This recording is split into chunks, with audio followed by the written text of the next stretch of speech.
السلام عليكم ومرحبا بكم في شهيوات حفصة الحلقة الثانية. اليوم رايحين نديرو لكم لي كريب على كونفيتور دو فريز، سيتادير لي كريب بمربى الفراولة. مادام رانا في موسم الفراولة اختاريت لكم هذه الوصفة. الوغ للمقادير نحتاج 2 حبات بيض، ملعقة زبدة دايبة، 125 غرام فرينة، 250 مليلتر من الحليب تكونوا مخلطين معاه قد مغرف صغيرة لافاني، قرصة ملح وملعقة كبيرة سكر. نبداو نخلطوا في المقادير. الحاجة الأولى كما قلت لكم، الحاجة الأولى اللي ديروها نديرو 2 حبات بيض،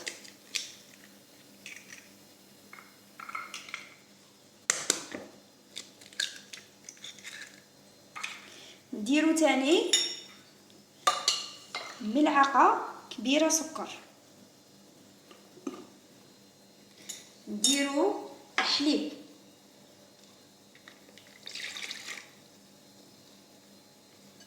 نزيدو الفرينة، نزيدو قرصة تاع الملح ونخلطوهم كاع بالباتر.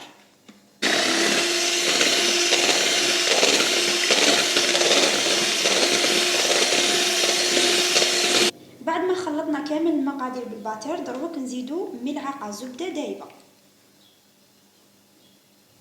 ونواصل الخلط.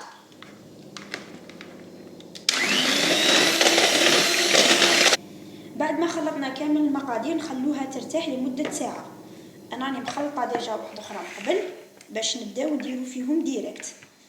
الحاجه الاولى نحمو مقلاة، بعد ما تحمى المقلاة تاعنا ندهنوها بالزيت. بعد ما دهنا المقلاة رايحين نوريكم كي نديرو الحبه تاع لي كريب. ما تعمروش لالوش بزاف، حطوها في الوسط على نار هاديه وحركوا بالمقلاة هاكا.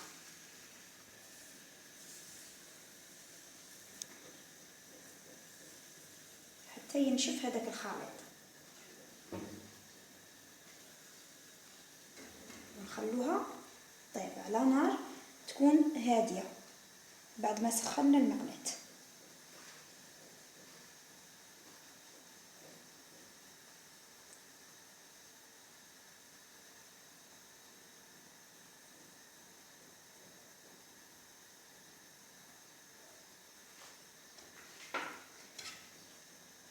خصها شويه تحمر.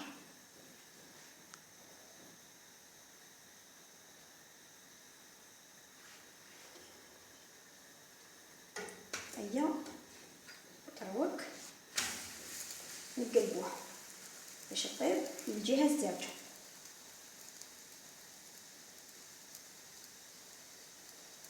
ومين تبدا تنتفخ لكم عرفوا بلي الوصفه راهي ناجحه 100%.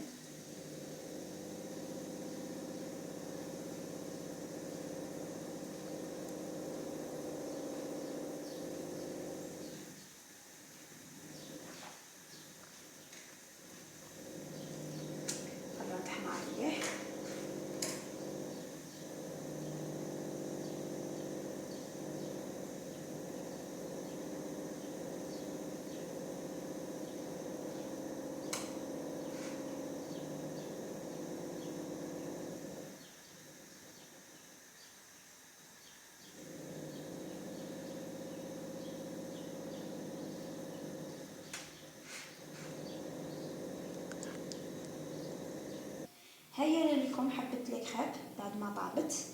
دروك رايحين نزينوها كما قلت لكم بمربى الفراوله. انا راني غير كي صنعتو هذا مربى الفراوله. نديرو نعرف